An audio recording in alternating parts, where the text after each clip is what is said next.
Hello बच्चों, कक्षा 8वीं सामाजिक विज्ञान नेट सर्वे परीक्षा 2021 जो 12 नवंबर को होना है। बच्चों, हमने अभ्यास प्रश्न बैंक के प्रश्न क्रमांक 1 से लेकर प्रश्न क्रमांक 100 तक 3 वीडियो में उनके ऊपर चर्चा कर ली है। संक्षिप्त हल के साथ उनको समझ लिया है। बच्चों, अब हम इस वीडियो में प्रश्न क्रमांक 101 से इसके आगे के प्रश्नों पर चर्चा करेंगे। प्रश्न 101, राजू इस वर्ष 18 वर्ष का पूर्ण हो गया है। इस स्थिति में भारतीय संविधान के अंतर्गत उसे कौन सा अधिकार प्राप्त होगा? इसके 4 विकल्प हैं। ए, शिक्षा का अधिकार, बी, धार्मिक स्वतंत्रता का अधिकार, सी, वयस्क मताधिकार, डी, अभिव्यक्ति का अधिकार। बच्चों, इस प्रश्न का सही उत्तर है सी, वयस्क मताधिकार। राजू ने 18 वर्ष की आयु पूर्ण कर ली है। अब राजू को इतनी समझ उसके अंदर विकसित हो गई है कि वह अपने निर्णय स्वयं ले सकता है, इसलिए उसको वयस्क मताधिकार प्राप्त हो गया है। इसका उत्तर है सी। अगला प्रश्न है 102, मोहन की आयु 15 वर्ष है। वह अपने क्षेत्र के विकास हेतु चुनाव लड़ना चाहता है, किंतु उसे प्रतीक्षा करनी होगी। के 4 विकल्प हैं, 3 गलत हैं, 1 सही है। सही उत्तर का चयन करना है, उस गोले को काला करना है। ए, 3 वर्ष, बी, 10 वर्ष, सी, 12 वर्ष और डी, 8 वर्ष। तो इसका उत्तर है बच्चों 10 वर्ष। और मोहन की आयु है 15 वर्ष और वह अपने क्षेत्र के विकास हेतु विधानसभा का चुनाव लड़ना चाहता है, और चुनाव लड़ने के लिए आयु 25 वर्ष पूर्ण होना आवश्यक है। और अभी आयु मोहन की 15 वर्ष है और अभी उसे 10 वर्ष और इंतजार करना पड़ेगा, इसलिए इस प्रश्न का सही उत्तर है 10 वर्ष, बी। अगला प्रश्न है 103, WHO का अर्थ है। ए, विश्व स्वास्थ्य संगठन, बी, अंतर्राष्ट्रीय श्रम संगठन, सी, खाद्य एवं कृषि संगठन, डी, विश्व डाक शक्ति संगठन। बच्चों, WHO का अर्थ है वर्ल्ड हेल्थ ऑर्गेनाइजेशन और इसका अर्थ है विश्व स्वास्थ्य संगठन। ए इसका सही उत्तर है। अगला प्रश्न 104, करो या मरो का नारा किस आंदोलन के समय दिया गया? ए, सविनय अवज्ञा आंदोलन, बी, भारत छोड़ो आंदोलन, सी, असहयोग आंदोलन, डी, खिलाफत आंदोलन। इसका सही उत्तर है बच्चों बी, भारत छोड़ो आंदोलन। भारत छोड़ो आंदोलन में करो या मरो का नारा दिया गया था। प्रश्न क्रमांक 105, किस आधार पर किसी भी देश को विकासशील या विकसित देश की सूची में रखा जाता है? ए, जनसंख्या के आधार पर, बी, धन के आधार पर, सी, व्यापार एवं उद्योगों के आधार पर, डी, प्रति व्यक्ति या राष्ट्रीय आय के आधार पर। बच्चों, इस प्रश्न का सही उत्तर है डी, प्रति व्यक्ति या राष्ट्रीय आय के आधार पर किसी भी देश को विकासशील या विकसित देश की सूची में रखा जाता है। अगला प्रश्न 106, भारत के एक महान व्यक्ति जो वकील के रूप में दक्षिण अफ्रीका गए, दक्षिण अफ्रीका में अश्वेतों पर होने वाले गोरे शासकों के अत्याचारों के खिलाफ संघर्ष किया वे थे। अश्वेत मतलब बच्चों जो सांवले रंग के व्यक्ति होते हैं या जिनका रंग ज्यादा सांवला होता है, काले रंग के व्यक्ति होते हैं, उनको अश्वेत बोला जाता है। तो इसके 4 उत्तर हैं। ए, पंडित जवाहरलाल नेहरू, बी, महात्मा गांधी, सी, लाल बहादुर शास्त्री और डी, सरदार वल्लभ भाई पटेल। तो इसका उत्तर है बच्चों बी सही है, महात्मा गांधी। महात्मा गांधी ने अश्वेतों पर होने वाले गोरे शासकों के अत्याचारों के खिलाफ संघर्ष किया था। अगला प्रश्न 107, क्षमा का घर कारखाने के पास है, जिसमें नियमित धुआं एवं गैसें निकलती हैं। अतः क्षमा एवं उसके परिवार को कौन सी बीमारियां होने की संभावना है? इसके 4 उत्तर हैं। ए अतिसार बुखार पेचिस, बी पीलिया मलेरिया, सी अस्थमा तपेदिक फेफड़ों का कैंसर, डी कुछ भी नहीं होगा। बच्चों, इस प्रश्न का सही उत्तर है सी अस्थमा तपेदिक फेफड़ों का कैंसर, क्योंकि कारखाने से जो धुआं निकल रहा है उससे अस्थमा जैसी बीमारी हो सकती है, तपेदिक हो सकती है और फेफड़ों का कैंसर हो सकता है। इस प्रश्न का सही उत्तर है सी। प्रश्न 108, राहुल अपनी कॉलोनी के विकास हेतु कॉलोनी की मासिक बैठक में अपने सुझाव देना चाहता है, किंतु उसे बोलने से रोका गया। इससे उसके किस अधिकार का हनन होगा?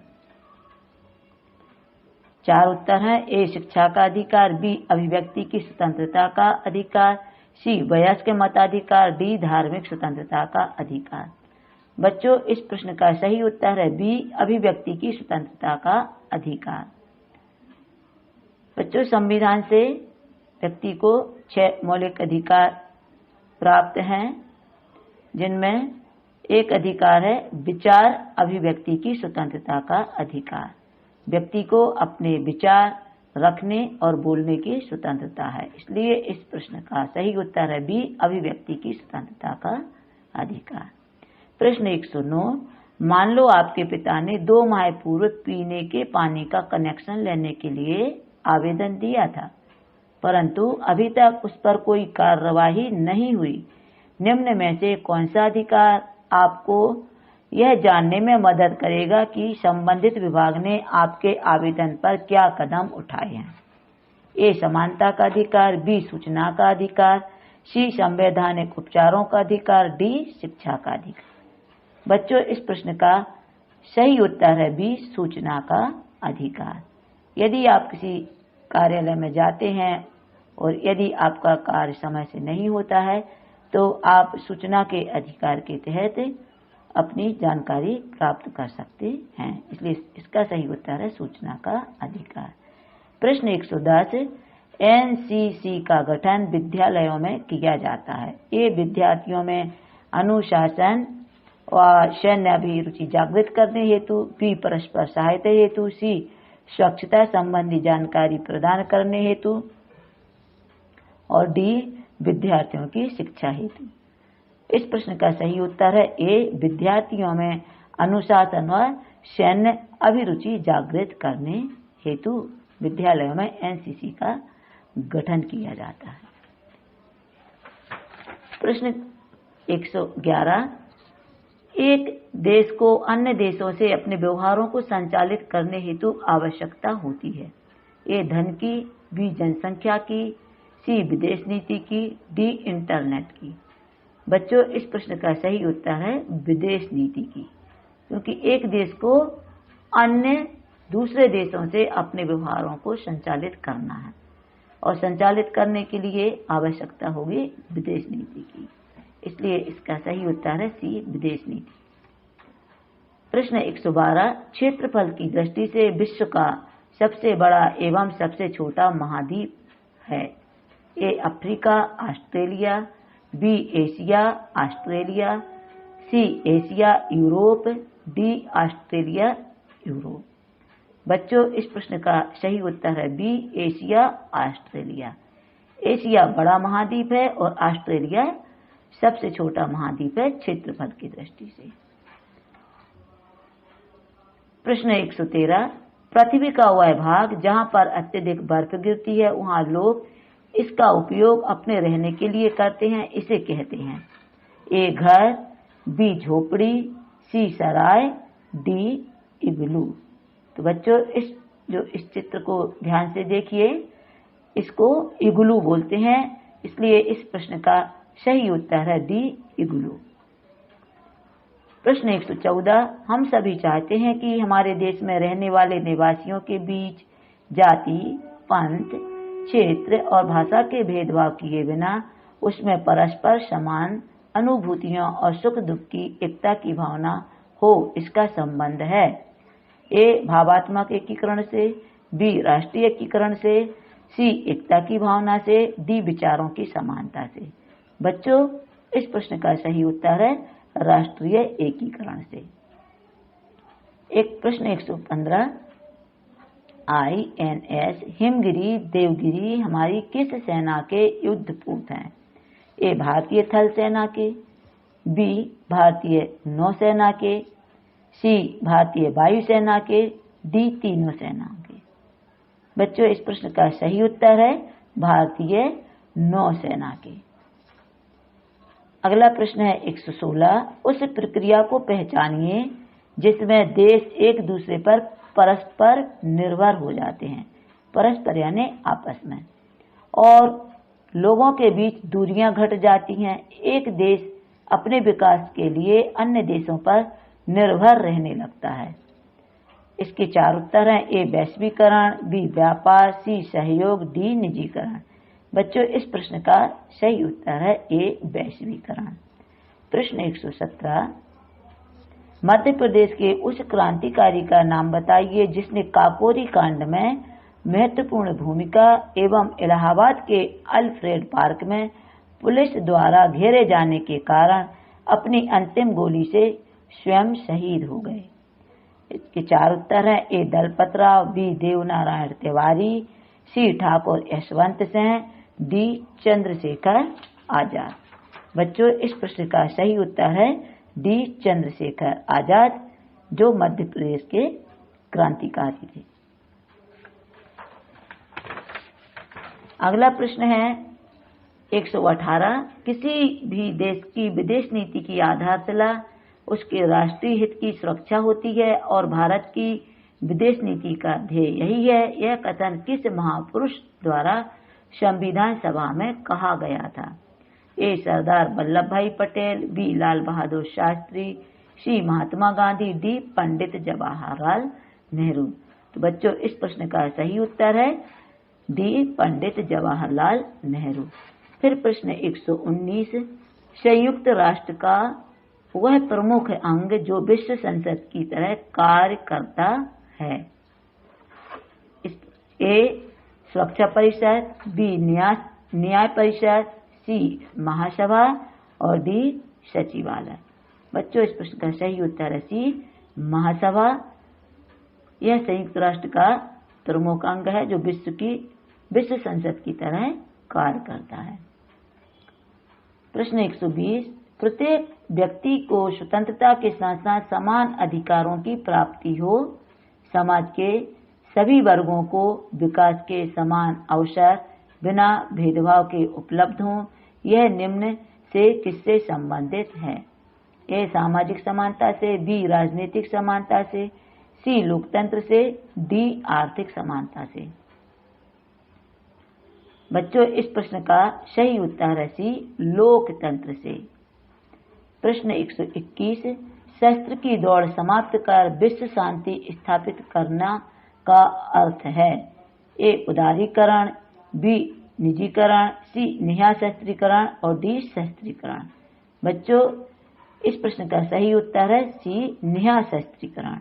यदि हमको शस्त्र की दौड़ समाप्त करना है और विश्व में शांति स्थापित करना है तो इसका अर्थ है कि हम निःशस्त्रीकरण का पालन करें। प्रश्न क्रमांक 122, संविधान द्वारा हमें मौलिक अधिकार प्राप्त होते हैं किंतु संविधान की संरक्षक होती है। ए व्यवस्थापिका, बी कार्यपालिका, सी न्यायपालिका, डी सरकार। बच्चों, इस प्रश्न का सही उत्तर है न्यायपालिका संविधान की संरक्षक होती है। इसका सही उत्तर है सी न्यायपालिका। प्रश्न 123, यदि किसी व्यक्ति के मानव अधिकारों का हनन होता है तो उसे सहायता लेनी चाहिए। ए पुलिस की, बी न्यायालय की, सी मानव अधिकार आयोग की, डी ABC तीनों की। बच्चों, इस प्रश्न का सही उत्तर है मानव अधिकार आयोग की। यदि किसी व्यक्ति को ऐसा लगता है कि उसके मानव अधिकारों का हनन हो रहा है तो वह मानव अधिकार आयोग की सहायता ले सकता है। उसको मानव अधिकार आयोग की सहायता लेनी चाहिए। इसका सही उत्तर है सी, मानव अधिकार आयोग। प्रश्न 124, निम्नलिखित में से कौन प्राथमिक उद्योग नहीं है? ए, भूमि से खनिज निकालना, बी, किसान द्वारा खेती करना, सी, समुद्र आधारित उद्योग, डी, वन आधारित उद्योग। बच्चों, इस प्रश्न का सही उत्तर है सी, समुद्र आधारित उद्योग प्राथमिक उद्योग नहीं है। इसका सही उत्तर है सी। प्रश्न 125, वे फसलें जो उद्योगों में कच्चे माल के रूप में उपयोग में ली जाती हैं। ए, रबी फसलें, बी, खरीफ फसलें, सी, व्यापारिक फसलें, डी, जायद फसलें। बच्चों, इस प्रश्न का सही उत्तर है सी, व्यापारिक फसलें। जैसे गन्ना है, सोयाबीन है आदि, ये व्यापारिक फसलें कहलाती हैं। इसलिए इस प्रश्न का सही उत्तर है सी, व्यापारिक फसलें। प्रश्न 126, मेरे दादाजी बताते थे कि हमारे गांव के सामने जो पर्वत है उसकी ऊंचाई धीरे धीरे कम होती जा रही है। यह कैसा स्थलीय परिवर्तन है? ए, आकस्मिक परिवर्तन, बी, क्षणिक परिवर्तन, सी, मानवकृत परिवर्तन और डी, धीमी गति वाले परिवर्तन। तो बच्चों, इस प्रश्न का सही उत्तर है धीमी गति वाले परिवर्तन, क्योंकि उस पर्वत की ऊंचाई धीरे धीरे कम हो रही है। कैसे हो रही है कम? धीरे धीरे। इसलिए इस प्रश्न का सही उत्तर है धीमी गति वाले परिवर्तन, डी सही उत्तर है। प्रश्न 127, नदी अपनी तीसरी अवस्था मतलब वृद्धावस्था में कौन सी भू आकृति बनाती है? ए, जलप्रपात, बी, विसर्प, सी, डेल्टा और डी, छाड़न झील। बच्चों, इस प्रश्न का सही उत्तर है डेल्टा, क्योंकि नदी की तीसरी अवस्था है वृद्धावस्था और ऐसी वृद्धावस्था में नदी का जो प्रवाह होता है जल का वह धीमा हो जाता है। इसलिए इस प्रश्न का सही उत्तर है डेल्टा। ऐसी स्थिति में नदी जो जिस भू आकृति को बनाती है वह है डेल्टा, सी इसका सही उत्तर है। प्रश्न 128, हमारे घर में चूल्हे में जो कोयला माँ उपयोग करती है वह किस प्रकार की सेल है? सेल यानी चट्टान। ए, कायांतरित सेल, बी, आग्नेय सेल, सी, अवसादी सेल, डी, ग्रेनाइट सेल। तो बच्चों, इस प्रश्न का सही उत्तर है सी, अवसादी सेल। प्रश्न 129, अब्दुल का घर सर्दियों में बर्फ से ढक जाता है। गर्मी तो उसके घर में लगती ही नहीं, क्योंकि अब्दुल का घर ए, ऊंचे पर्वत पर, बी, पठार पर, सी, मैदान में, डी, ए, बी, सी तीनों सही। बच्चों, इस प्रश्न का सही उत्तर है ऊंचे पर्वत पर। फिर प्रश्न 130, माँ ने छत पर एक मटके में चट्टानी नमक यानी खड़ा नमक रखा था। रात में वर्षा होने से वह पानी में बदल गया। यह परिवर्तन कहलाता है ए, अपरदन, बी, अपक्षय, सी, अनाच्छादन और डी, रासायनिक परिवर्तन। तो बच्चों, इसका सही उत्तर है डी, रासायनिक परिवर्तन। प्रश्न 131, माँ देखो न मेरी सफेद शर्ट पर यह जंग का दाग लग गया, यह किस कारण हुआ होगा?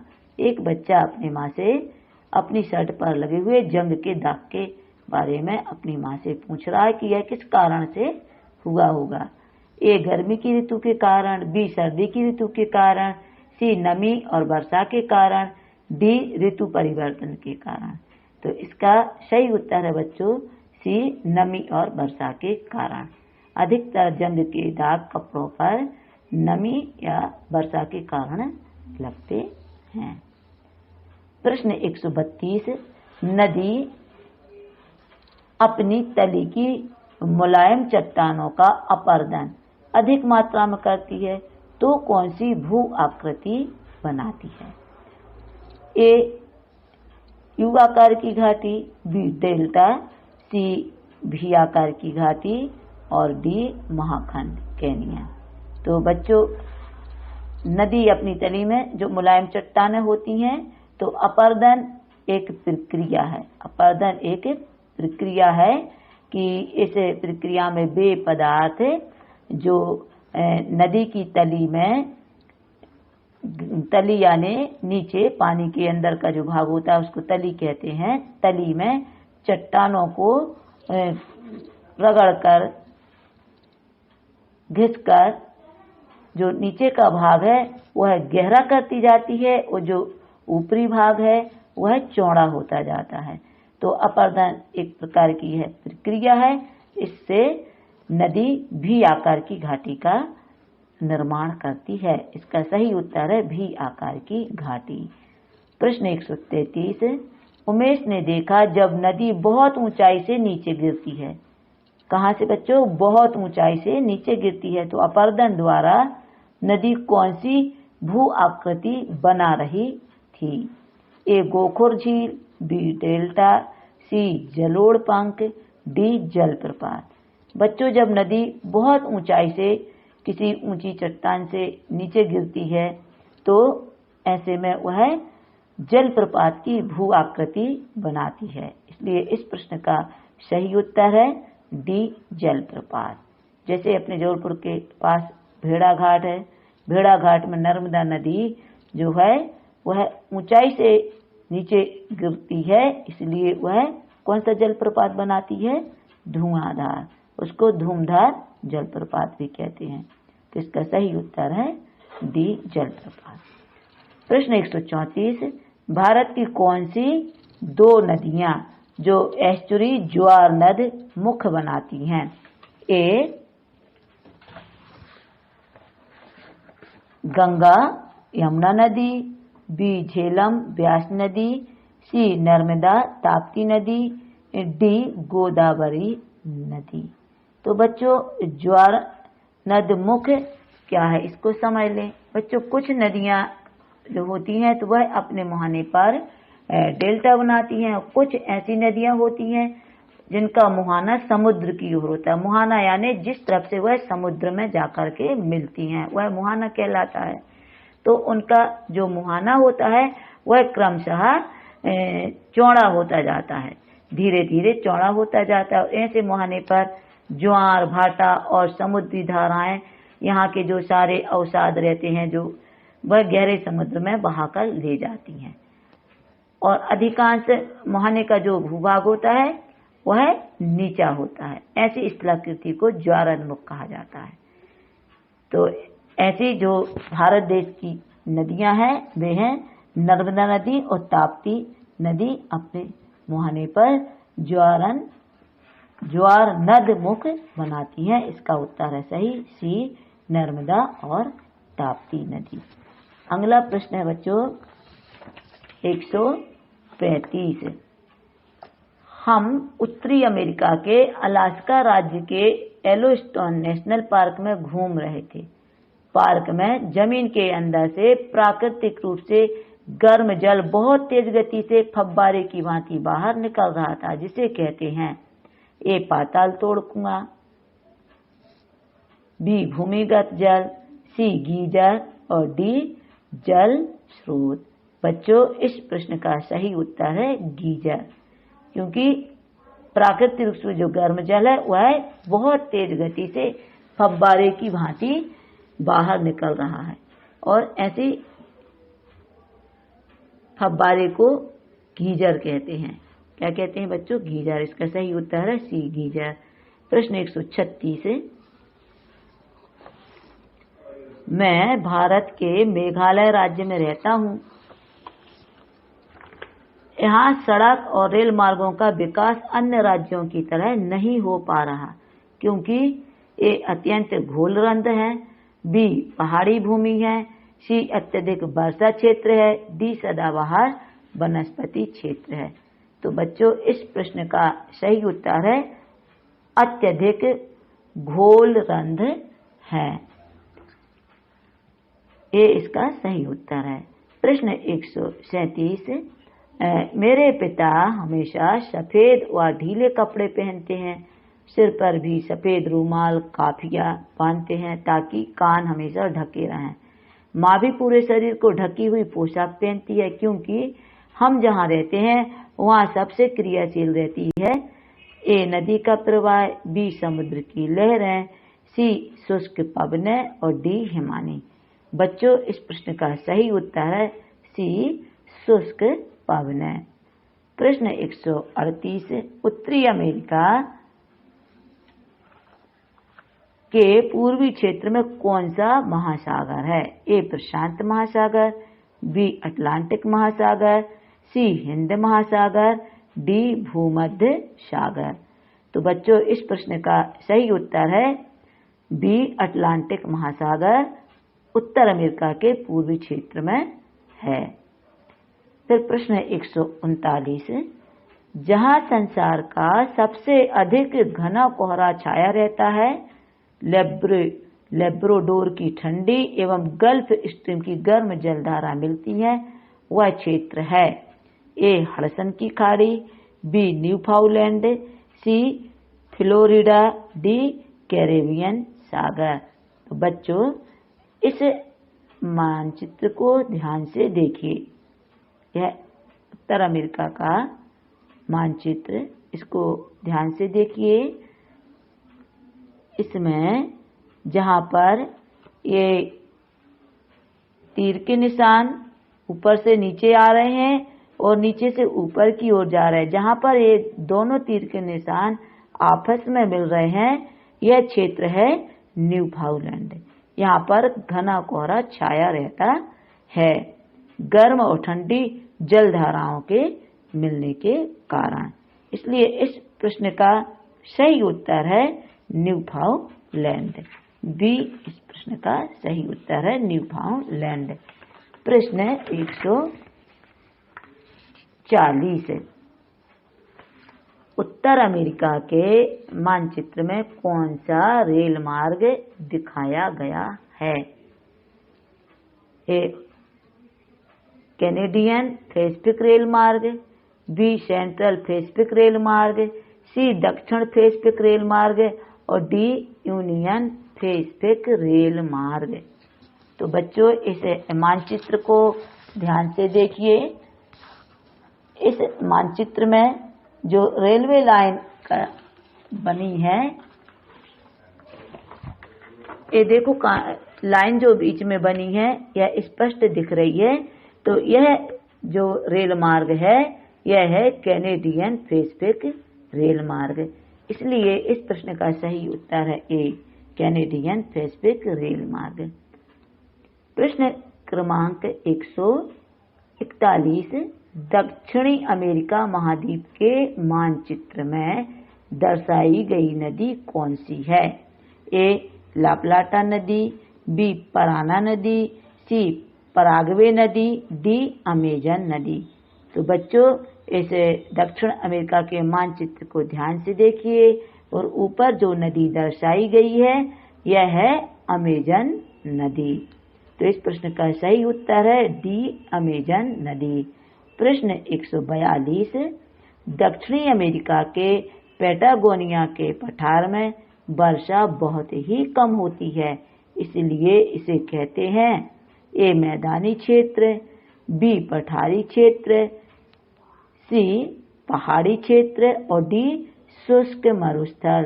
तो बच्चों, इस प्रश्न का सही उत्तर है डी शुष्क मरुस्थल। प्रश्न 143, ऑस्ट्रेलिया महाद्वीप में चिन्हांकित क्षेत्र में कौन सा मरुस्थल है? तो यह ऑस्ट्रेलिया महाद्वीप का मानचित्र देखिए बच्चों, और इसमें जो बीच में गोल सर्किल बना है जो चिन्हांकित क्षेत्र है, इस क्षेत्र को इसमें बताना है। इसके 4 विकल्प हैं। ए पश्चिमी ऑस्ट्रेलिया मरुस्थल, बी सैंडी मरुस्थल, सी ग्रेट विक्टोरिया मरुस्थल, डी दक्षिणी पठारी मरुस्थल। तो बच्चों, इस प्रश्न का सही उत्तर है यह चिन्हांकित क्षेत्र पश्चिमी ऑस्ट्रेलिया मरुस्थल है। इसका सही उत्तर है ए पश्चिमी ऑस्ट्रेलिया मरुस्थल। प्रश्न 144 है, ऑस्ट्रेलिया के दक्षिण में घेरे में दिखाया गया कौन सा द्वीप है? तो बच्चों इस मानचित्र को ध्यान से देखिए। इस मानचित्र के दक्षिण में जो गोल घेरा दिखाया गया है, इसके अंदर का जो द्वीप है उसका नाम हमको बताना है कि यह कौन सा द्वीप है। इसके 4 उत्तर हैं, ए मालदीव, बी मलेशिया, सी तस्मानिया और डी सिंगापुर। तो बच्चों इसका सही उत्तर है सी तस्मानिया। यह गोल घेरे में तस्मानिया द्वीप है। प्रश्न 145 है, निम्नलिखित में से कौन सा कथन सही है? ए पहला, वस्तुएं उस समय संसाधन बनती हैं जब उनका कोई मूल्य होता है। दूसरा, इनका उपयोग अथवा उपयोगिता इसे मूल्य प्रदान करती है। तीसरा, सभी संसाधन मूल्यवान होते हैं। चौथा, मूल्य का अर्थ महत्व होता है। तो बच्चों इस प्रश्न के 4 विकल्प हैं, ए केवल 1 व 2, बी 1 व 3, सी केवल 2 व 3, डी उपरोक्त सभी। तो इस प्रश्न का सही उत्तर है डी उपरोक्त सभी। इस प्रश्न के सभी कथन सत्य हैं। प्रश्न 146, मृदा के संदर्भ में दिए गए निम्नलिखित कथनों में से कौन सा कथन सत्य है? पहला, पृथ्वी के पृष्ठ पर दानेदार कणों के आवरण की पतली परत मृदा कहलाती है।